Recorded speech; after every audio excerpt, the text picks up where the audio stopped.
تدوين الخريطة الاجتماعية للولايات. وهناك كذلك 3 مراكز وطنية لتكوين المؤطرين في الإعاقة والحماية لتعزيز تدخل المختصين وتحسين كيفية التكفل بالمواطنين. ويعتبر تمكين الكفاءات والمؤهلات من بين أولويات العمل المنتهج من طرف القطاع من أجل إنجاح تسيير المصالح والمؤسسات المختصة عن طريق التكوين المتواصل والإسكان وتحسين القدرات. إلى جانب هذه التركيبة الهيكلية تسهر الوزارة على تسيير عدة لجان من بينها لجنة وطنية للتضامن، لجنة وطنية لمتابعة تجسيد الاستراتيجية الوطنية لمحاربة العنف ضد المرأة، ولجنة وطنية لمتابعة تجسيد الاستراتيجية الوطنية للإنتاج وترقية المرأة، لجنة وطنية لترقية المرأة الريفية، لجنة وطنية لتجسيد نطاق المرأة العاملة، لجنة وطنية لتنسيق نشاطات عشرية النساء الإفريقيات، لجنة وطنية لحماية الطفل ورفاهيته، ولجنة وطنية لحماية الأشخاص المسنين. كما أن الوزارة تحتوي على مجالس استشارية وهي مجلس وطني للأسرة والمرأة، مجلس وطني للأشخاص المعوقين، وكذلك مركز وطني للدراسات والإعلام والتوثيق حول الأسرة والمرأة والطفل.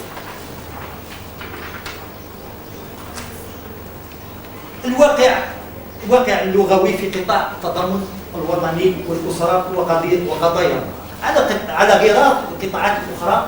عمدت وزارة التضامن الوطني والأسرة وقضايا المرأة على تعليم استعمال اللغة العربية على جميع المستويات المركزية والمحلية في إطار المعاملات والمراسلات الرسمية ونشاطات جميع المؤسسات والوكالات التي هي تحتوي صيغة.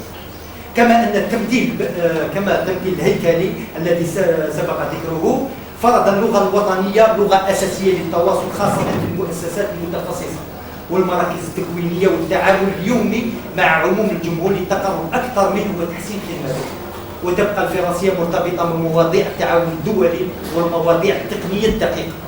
ولا بد أن نشير إلى أن خصوصية القطاع من حيث التكفل ببعض الفئات الخاصة من المجتمع من الناحية النفسية والبيداغوجية يدفع إلى لجوء المواطنين المتخصصين والنفسانيين العياديين والتربويين إلى استعمال اللغات الأجنبية في بعض المصطلحات العلمية والتقنية. فعلى المستوى الإدارة المركزية ساهمت النشأة الحديثة لوزارة التضامن الوطني في تسهيل استعمال اللغة العربية على مستوى الإدارة المركزية، وذلك باعتبار تشكيلاتها تتكون في معظمها من إطارات شابة تتلمذت في المدرسة الأساسية. كما أن تعليم مات السيد الوزير الأول المتعلقة بضرورة إحالة إطارات الدولة بعد 60 سنة إلى التقاعد سمحت بترقية العديد من هذه الإطارات إلى مناصب عليا مما زاد في اتساع دائرة الاستعمال. كما أن على المستوى المحلي أي على مستوى مديريات النشاط الاجتماعي والتضامن للولايات تسلك نفس هذه المديريات نفس مسلك الإدارة المركزية، حيث تستعمل في تواصلها إداريا بنسبة كبيرة جدا اللغة العربية، وعلى دليل ذلك هو إفادتها للمراسلات والتقارير وحاصلات الأعمال باللغة العربية. كما أنه على مستوى المراكز الوطنية لتكوين الموظفين المتخصصين وهي 3 مراكز، علاوة على أن الطلبة الذين يتم قبولهم على مستوى هذه المراكز الوطنية وهي 3 مراكز وطنية، واحدة موجودة على مستوى ولاية الجزائر، ومركز على مستوى ولاية تيفازا، ومركز على مستوى ولاية قسنطينة. هذه علاوة على أن الطلبة الذين يتم قبولهم على مستوى المراكز الوطنية التكوين التابعة لقطاع التضامن الوطني قد درسوا التعليم الأساسي، فإن البرامج المطبقة خلال تكوينهم في تخصصات مختلفة كأساتذة متخصصين أو معلمين متخصصين رئيسيين أو مربين متخصصين أو مساعدين اجتماعيين، هو البرامج هذه كلها باللغة العربية، إلا أنه في حالة يلجأ الطلبة لتلك المكتوبة أو المترجم باللغة الأجنبية. أما على مستوى المراكز المتخصصة في التربية والتعليم المتخصص، إن البرامج المطبقة في هذه المراكز وفي الأقسام المدمجة التي تستقبل التلاميذ المعوقين سمعيا وبصريا هي برامج تعليمية رسمية لقطاع التربية الوطنية وفقا للطرق والوسائل والتقنيات المكيفة حسب طبيعة كل إعاقة وهي باللغة العربية، بينما تطبق في المراكز المتخصصة والأقسام المدمجة التي تستقبل التلاميذ ذوي الإعاقة الذهنية برامج تربية وتعليم متخصص لقطاع التضامن الوطني وهي معظمها برامج باللغة العربية. أما على مستوى المراكز المتخصصة في التكفل والمساعدة للمجتمع نجد أن المختصين النفسانيين والاجتماعيين على مستوى هذه المراكز يسعون جاهدين لوضع برنامج كفالة خاص بالأطفال في مختلف الأطوار ومنذ التربية المبكرة. وهذا البرنامج يحترم القدرات النفسية والعقلية والاجتماعية للطفل، ومعتمد اللغة الأم للطفل، فيضعه في صورة الأحداث اليومية عن طريق التنظيم الزمني والمكاني، وهذا اعتمادا على شرح وتبسيط كل مناسبة يمر بها الطفل، مناسبات والأعياد الدينية. فالعمل في المجال النفسي يعتمد أساسا على اللغة، فيجب على جميع المختصين بيداغوجيين وعياديين وطفوليين العمل على لغة الأم للحالة، والتي هي بالأساس اللغة العربية، كما يجب في حال غياب هذه اللغة عند فئة من الفئات الصم مثلا العمل على بنائها، ونستعمل هنا ما نسميه باللغة الوظيفية لتسهيل إيصال الرسالة. أما على مستوى الوكالات الوطنية التابعة لقطاع التضامن الوطني، فإن وكالة التنمية الاجتماعية والوكالة الوطنية لتسيير القرض المصغر في إطار التراكيب الموضوعة للتنمية الاجتماعية والإدماج المهني تعرض جميع الوثائق والمناشير الخاصة بها إلزاما باللغة الرسمية العربية، وفي بعض الحالات يتم ترجمتها إلى اللغة الفرنسية لتسهيل وصول جميع المواطنين إليها دون تمييز أو إقصاء. يبقى أن هاتين الوكالتين تستعمل بشكل واسع اللغة الفرنسية بحكم تعاملها الكبير مع الهيئات المصرفية والبنوك. ثالثا، التفاعل بين اللغات في قطاع التضامن الوطني. اللغة الأمازيغية تساهم وزارة التضامن الوطني والأسرة وقضايا المرأة بالتنسيق مع المحافظة السامية للأمازيغية بموجب اتفاقية بينهما في ترقية اللغة الأمازيغية وإعادة الاعتبار لثقافتها وتراثها في المناطق المعزولة، وذلك بإدراجها في برامج خاصة لمحو الهوية الموجهة لذوي الاحتياجات الخاصة والنساء الريفية. ثانيا، لغة البراille لذوي الإعاقة البصرية. يوفر قطاع التضامن الوطني كتبا مدرسية مكتوبة بالبراille لكل المواد المدروسة لتلاميذ المعوقين بصريا في المستويين الابتدائي والمتوسط كل سنة بمناسبة دخول المدرسة. كما تم خلال هذه السنة إبرام مذكرة تفاهم مع وزارة البريد وتكنولوجيا الإعلام والاتصال، تشرف من خلالها هذه الأخيرة على تمويل تجهيز مطبعة وطنية للبراille من طرف المتعاملين الاقتصاديين وبوليس اتصالات الجزائر فقط الذين هم تحت وصاية لذوي الإعاقات السمعية. هذه اللغة هي عبارة عن إشارات محددة للتواصل بين الأشخاص الذين يفقدون القدرة على السمع الصم، وتستخدم في كثير من بلدان العالم، وإن كان يوجد بعض الاختلافات من بلد لآخر. وتعمل هذه اللغة على إزالة جميع عوائق التحاور، كما أنها ممتعة لكل الشخص المصاب في قدرته على السمع أو الشخص السليم. ويجب الإشارة هنا أن هناك صعوبات في ترجمة اللغة العربية إلى لغة الإشارة لتنوع المصطلحات، فنجد الكلمة لها عدة ترجمات. لذا فإن الأساتذة المختصين يستعملون ما نسميه اللغة الوظيفية التي تبسط إلى أقصى حد المفاهيم التي يستعملها الطفل في حياته اليومية. أما بالنسبة للغة الفرنسية فلابد أن نشير إلى أن خصوصية القطاع من حيث التكفل ببعض الفئات الخاصة من المجتمع من الناحية النفسية والبيداغوجية يدفع إلى لجوء المؤطرين المختصين والنفسيين العلميين والتربويين ليستعمل اللغة الفرنسية وحتى الإنجليزية في بعض المصطلحات العلمية والتقنية. كما أن التعامل في مجالات التكوين وتبادل التجارب والخبرات مع بعض الدول والمنظمات يتطلب في كثير من الحالات لجوء القطاع إلى استعمال اللغة الفرنسية. رابعا، معوقات تعميم استعمال اللغة الوطنية. إن جعل اللغة العربية رسمية لا تعني فحسب كتابتها في نص الدستور، ولكن المقصود هو وجوب استعمالها في الإدارة والمؤسسات الحكومية على أوسع إطار، وذلك بالتعامل بها للتواصل في جميع الحالات. ورغم استكمال عملية تعريف الإدارة والعدالة والمحيط وصدور قانون تعميم استعمال اللغة العربية، وكذا إنشاء هيئتان استشاريتان المجلس الأعلى للغة العربية والأكاديمية للغة العربية، إلا أن استعمال اللغة العربية في التواصل داخل هذه الهيئة والإدارة والمؤسسات الحكومية للدولة لم تصل إلى الهدف المنشود. كما أن لا أحد يمكنه أن يتجاهل المكانة التي تحتملها الفرنسية في مشهدنا اللغوي، خصوصا في مجالات الأعمال والإدارة والتعليم العالي والبحث العلمي والإعلام، حيث ما زالت هذه اللغة تستعمل بشكل واسع في الخطابات الرسمية وفي المراسلات والتقارير والمذكرات، ولا سيما في القطاعات الاقتصادية والتقنية. وما زالت كذلك تستعمل في التعليم العالي في المواد العلمية والتقنية، في المواد العلمية والتقنية وكذا البحث العلمي.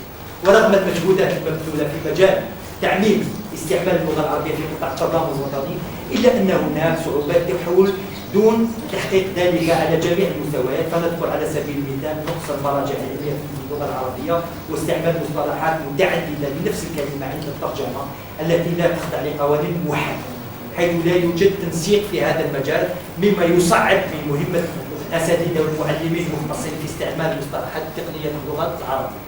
خامسا، احتياجات متعلقة بتوظيف اللغة العربية في القطاع، اعتماد القواميس المتخصصة وتسيير وضعها وتيسير وضعها بين أيدي المستخدمين، توحيد المصطلحات، دعم ترجمة العلوم والمعارف والتقنيات متجددة في الاختصاصات التي تهم القطاع، توسيع الاستفادة بالتجارب الناجحة لقطاعات مثل العدل والداخلية في مجال تعليم الإدارة ووسائلها، تنظيم دورات تكوينية في لغة الإدارة، تنظيم ملتقيات وندوات وطنية وعربية لتبادل الخبرات وتقوية استعمال اللغة العربية في الإدارة، تفعيل دور مجمع اللغة العربية الجزائري وربطه بالمجامع العربية الأخرى، توفير الوسائل الضرورية لتحقيق أهداف على اللغة العربية، العناية باللغة الأمازيغية وتراثها والضبط على قضية التكاملية باللغة العربية وترقية دورها كلغة أم في المناطق الناطقة بها، عدم المبالغة في تسييس مسألة اللغة وتركها لأهل الاختصاص، تخصيص جوائز وطنية تشجيعية وذات مستوى الإدارات الناجحة في استعمال اللغة العربية، تشجيع الباحثين على إعداد ملامح لغة عربية عصرية تتآلف مع مجتمع المعلومات ومستلزمات الإدارة الإلكترونية، لا تنزل إلى العامية ولا تفرق بعيدا في سماع الأدب المعقد والمرادفات الصعبة المهجورة، فتح باب الاجتهاد في اللغة لاعتماد المصطلحات الجديدة التي تليها مجهودات البحث في مختلف الاختصاصات، خاصة تلك التي تتعلق بنشاطات قطاعية. وأخيرا وفي الأخير اسمحوا لي أن أتوجه بأخلص التشكرات إلى كل من ساهم في تنظيم أشغال هذه الورشة، وأخص بالذكر سيد مدير مركز البحث العلمي والتقنية باللغة العربية، وأرجو أن نسير جميعا في بلادنا نحو جعل الوزارات والإدارات العمومية تتعامل باللغة العربية. أشكركم على كرم الصلاة والسلام.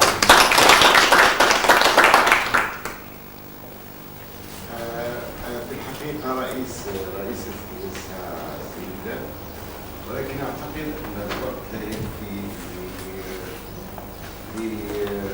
لمداخلات بهذا الشكل، فهي تأخذ وقتا طويلا. أرجو أن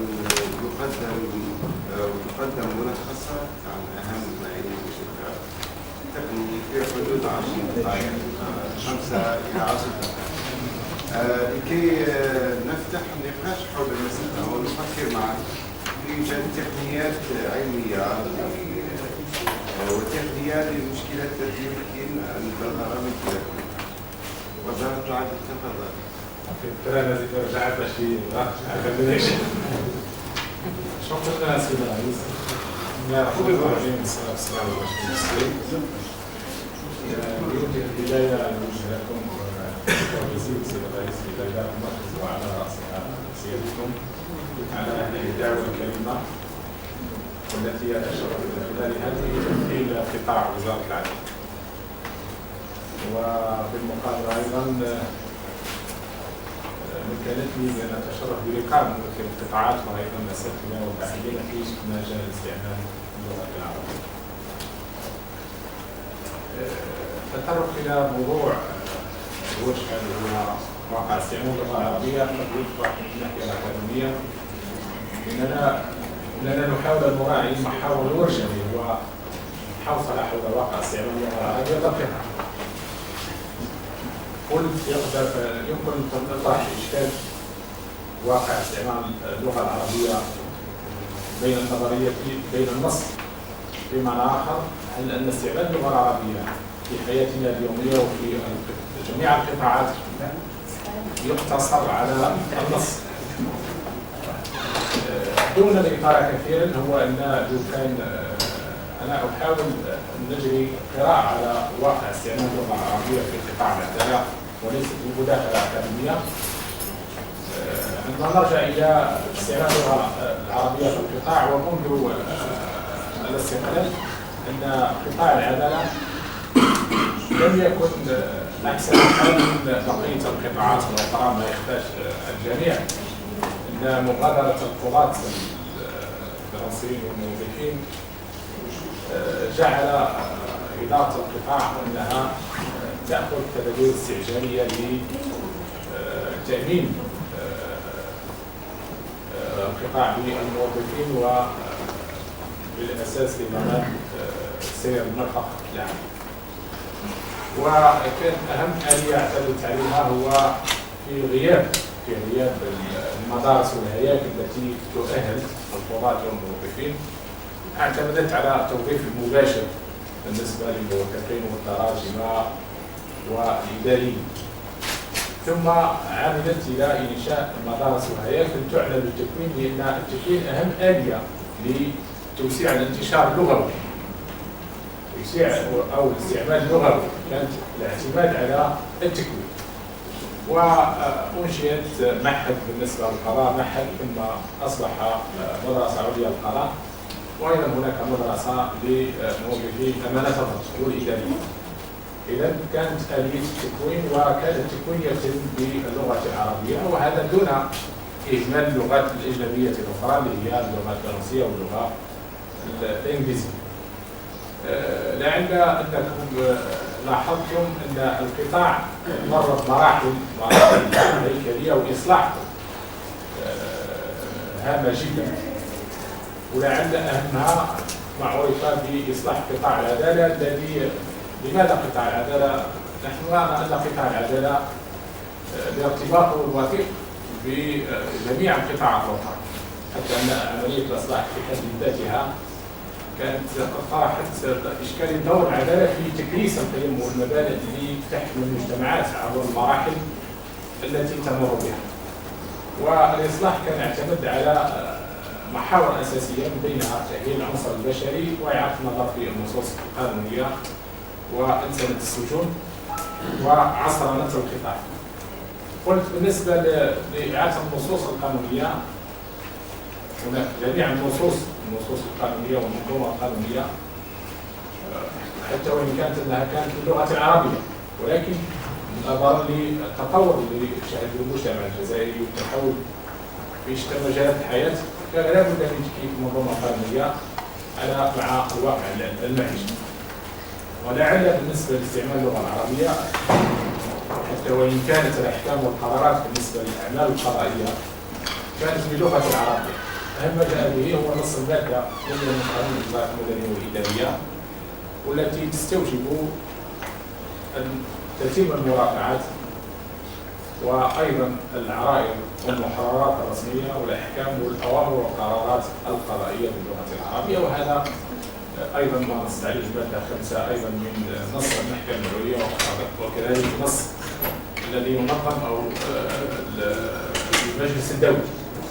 هذا بالنسبة للأعمال. إذا الأعمال القضائية كلها تتم باللغة العربية، وأيضا اللجوء في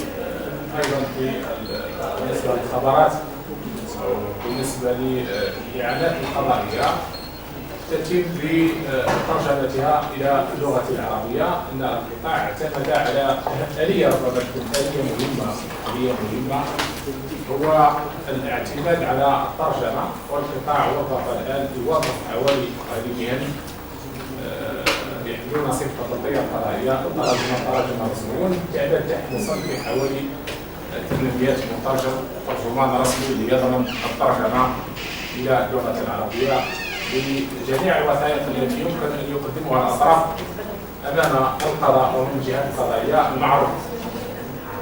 هذا بالنسبة للأعمال القضائية. قلت بالنسبة لجانب آخر وهو مهم أيضا، هو ما يتعلق بعصرنة القطاع. أنا أقول بكل تواضع بالنسبة لقطاع العدالة هو أنه اعتمد آلية التقنية، جعل التقنية في استخدام اللغة العربية. بمعنى هو أن جميع الجهات القضائية الآن موصولة بما يسمى الريزورت يعني مصطلح شبكة داخلية، وأن جميع المواقع سواء بالنسبة لوزارة العدل أو بالنسبة لكل جهة قضائية باللغة العربية هي باللغة العربية. إن بالنسبة للمواطن أو بالنسبة للمحامي أو المحامي بصفة عامة يمكن أن يتتبع القضية يعني عن بعد.